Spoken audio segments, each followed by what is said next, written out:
Cette vidéo ne comporte pas un, mais deux jeux concours. Vous pouvez avoir votre carte de pêche remboursée ou gagner des cadeaux, alors restez jusqu'au bout. Salut les mordus! En 1997, un certain Al Anderson capture un thon rouge de 6,3 kg au large de Rhode Island, au nord-est des États-Unis.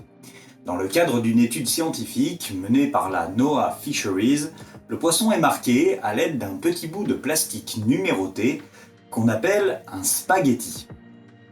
16 ans plus tard, ce même petit bout de plastique est retrouvé sur le dos d'un thon rouge de plus de 540 kg à quelques centaines de kilomètres de là par un pêcheur anonyme de Nouvelle-Écosse. Al Anderson a alors déclaré à la presse « Je suis un pêcheur, je veux savoir où vont les poissons ». On apprend aussi ce qu'ils deviennent d'ailleurs, genre un gros poisson en l'occurrence. Et pourquoi je vous parle de ça ? Eh ben parce que moi aussi, je suis un pêcheur et vous aussi probablement. Et du coup, a priori, on voudrait tous savoir où vont les poissons. Ça tombe bien, on y travaille. Je vous explique tout après le générique.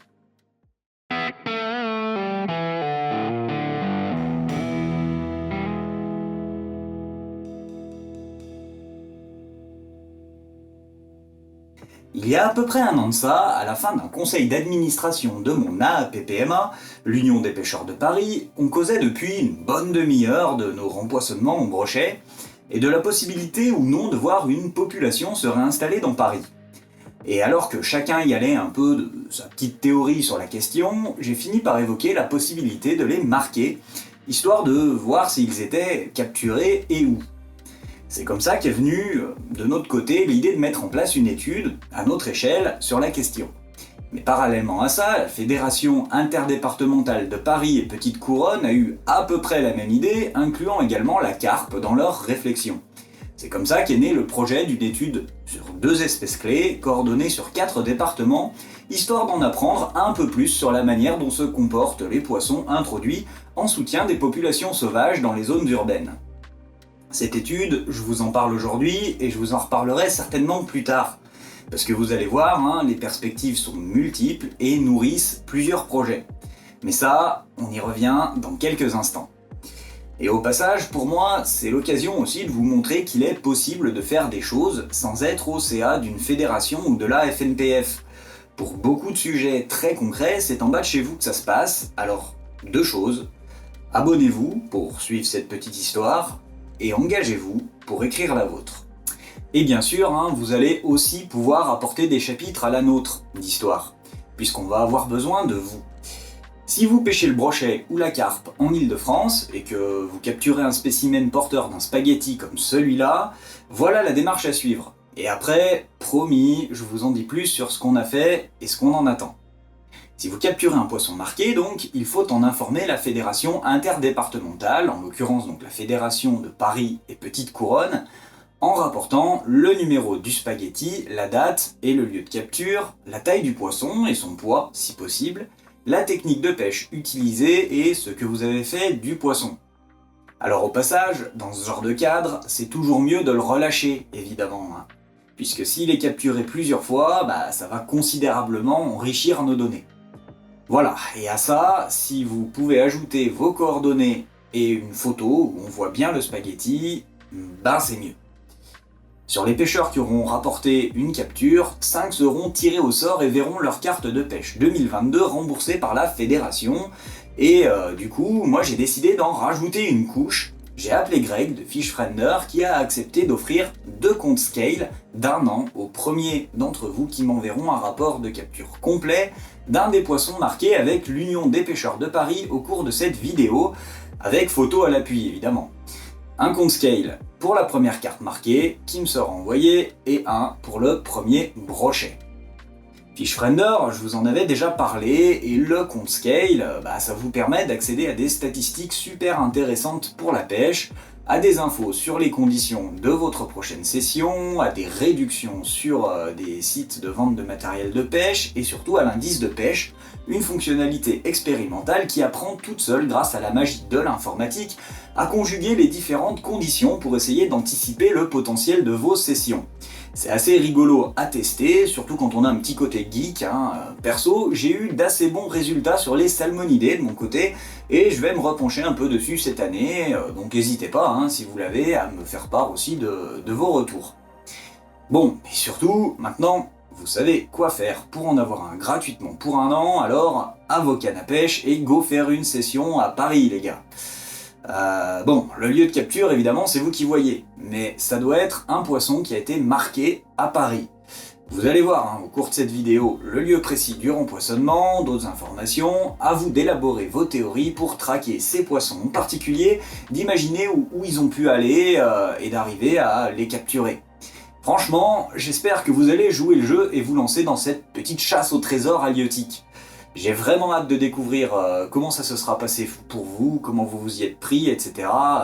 Voilà, maintenant on remonte le temps et on va faire un tour en novembre 2021 pour voir ce qu'on a fait. Allez, c'est parti!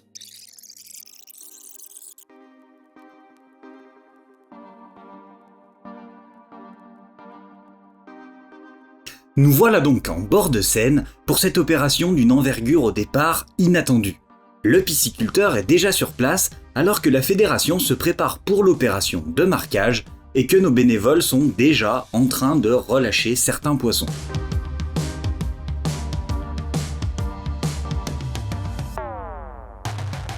Si aujourd'hui, seule la carpe commune et le brochet commun intègrent notre étude, nous en profitons également pour soutenir les populations de poissons fourrage ou de tanches, par exemple. Si vous voulez en savoir plus, n'hésitez pas à visiter le site de l'Union des pêcheurs de Paris ou à nous poser directement la question. Mais en attendant, allons voir Damien qui va nous expliquer rapidement les tenants et les aboutissants de cette étude scientifique. Bonjour à tous, donc je me présente, je m'appelle Damien Bouchon, je suis chargé de mission de la Fédération de pêche de Paris Petite Couronne et aujourd'hui on est présent sur le linéaire de la PPMA UPP, donc l'Union des pêcheurs de Paris, pour leur repeuplement, mais pas que. Ce repeuplement, aujourd'hui on a décidé de faire une opération de marquage piscicole et l'idée de ce marquage piscicole en fait, il est d'en apprendre un peu plus sur 2 espèces de poissons, le brochet et la carpe.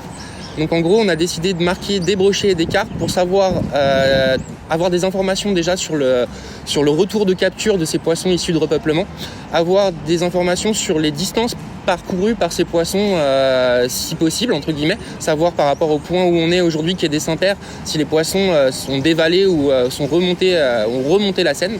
Et du coup l'autre information c'est d'avoir des informations sur le retour de nos pêcheurs, donc les retours de capture, notamment par exemple sur les techniques utilisées.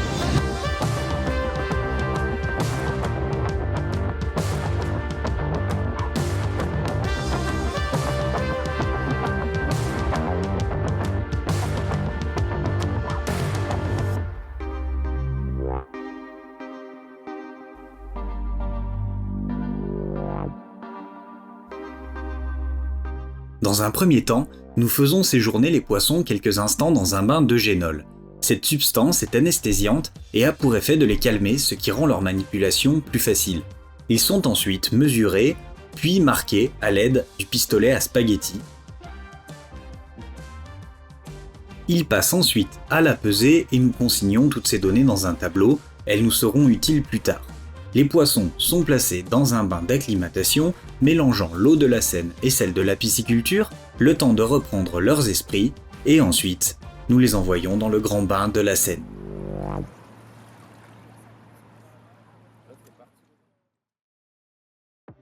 Bon, maintenant que tous ces poissons ont été libérés dans la Seine, c'est à vous de jouer. Et bon, je vais vous donner quelques précisions sur les sites de rempoisonnement, quelques indications stratégiques, mais avant ça, on va revenir sur quelques points que je voulais encore éclaircir avec vous. Déjà, je vous ai parlé du bain d'eugénol. Le génol, c'est ni plus ni moins que le composant principal de l'huile essentielle de clou de girofle. En somme, c'est une molécule tout à fait naturelle, utilisée par ailleurs dans les soins dentaires comme anesthésiant et antiseptique. Alors l'anesthésie, elle n'est pas obligatoire dans ce genre de procédure, mais elle facilite grandement le marquage et les mesures du fait qu'elle calme les poissons. Elle peut aussi avoir des inconvénients au moment de l'introduction dans le milieu naturel. Si les poissons n'ont pas suffisamment eu de temps pour récupérer, ils peuvent être des proies faciles pour d'éventuels prédateurs postés près du site de rempoisonnement, comme les silures qui affectionnent particulièrement les poissons affaiblis, par exemple. Et puis, les poissons peuvent aussi tout simplement se laisser emporter par le courant et dévaler. C'est un choix qui a été fait par la fédération et qui peut se justifier par le fait qu'on ait pu disposer d'une zone calme et peu profonde sur le site du rempoissonnement, ce qui a permis aux poissons de rester à l'abri le temps de se remettre totalement de l'anesthésie, évidemment sous notre surveillance. Concernant les spaghettis, on aurait pu choisir d'autres modes de marquage, il y en existe beaucoup, tatouage, implant interne, externe, marquage chimique, électronique, voire carrément ablation de nageoire, qui est une technique un peu barbare, malheureusement encore utilisée par certaines associations pour marquer des salmonidés notamment. Bref, les options sont nombreuses et elles comportent toutes des avantages et des inconvénients évidemment. Donc les plus utilisés restent quand même les spaghettis porteurs de numéros, les pit tags qui permettent de détecter les poissons sur le terrain grâce à une antenne, et les puçages RFID qui permettent de détecter le passage des poissons par des points stratégiques grâce à des détecteurs. Alors en ce qui nous concerne, on a opté pour le spaghetti. Il a l'avantage d'être peu cher, visible et d'être rarement perdu par les poissons, le tout sans les gêner. En revanche, l'identification formelle des individus nécessite presque toujours une capture avec cette méthode. Donc, ces spaghettis devraient nous permettre de voir plusieurs choses. Alors premièrement, les rapports de capture que les pêcheurs nous fourniront permettront d'établir les déplacements des poissons après leur introduction. On pourra savoir s'ils dévalent ou non, si au contraire ils remontent le fleuve, s'ils restent sur site ou se déplacent un peu au fil de la saison, si jamais ils sont capturés plusieurs fois. On pourra également comparer le comportement des différents individus entre eux et savoir s'ils suivent tous le même chemin ou non.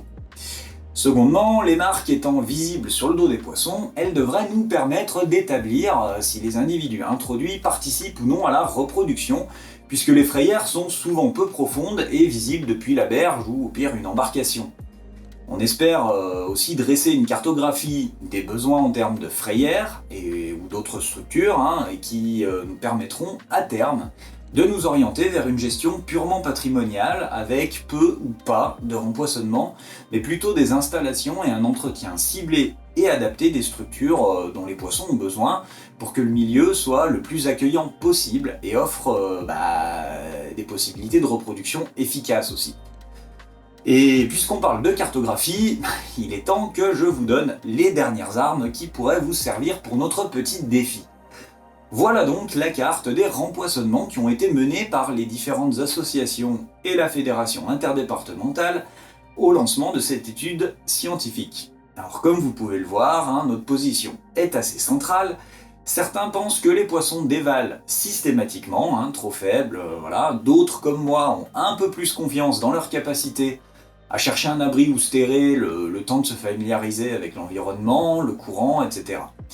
Je vous invite aussi à prendre en compte les conditions du rempoissonnement dont vous venez de voir les images, les différents sites d'introduction et bien évidemment la topographie de la Seine pour construire votre stratégie et tenter de capturer un de nos poissons. Ils sont dans l'eau et maintenant c'est à vous de jouer et un peu à nous aussi d'ailleurs. Voilà, ça c'était pour soutenir le développement de nos connaissances autour des poissons et l'avenir de la gestion piscicole. Merci d'avoir regardé cette vidéo en entier. Vous pouvez aussi soutenir la chaîne avec Utip ou Brave par exemple. Ça nous permet de financer des projets, tout ça. Aujourd'hui, vous êtes plus de 6000 sur la chaîne. Donc si vous donniez tous 1 € par mois, même pas le prix d'un café, imaginez tout ce qu'on pourrait faire. Vous pouvez aussi partager nos contenus, ça c'est gratuit et ça aide énormément, Et puis pour ne rien rater, évidemment abonnez-vous et pensez aussi à nous suivre sur nos autres réseaux, Insta, Facebook, on y publie pas mal de contenus un peu différents et souvent inédits. Et enfin, si vous voulez continuer dans votre lancée sur les rempoissonnements, on a réalisé récemment une vidéo sur la truite arc-en-ciel et les réalités scientifiques sur ces dangers pour l'équilibre de nos rivières. Je vous pose ça là, un petit clic et on se retrouve là-bas. Et en attendant, moi je vous dis soyez curieux, gardez la pêche et à la prochaine.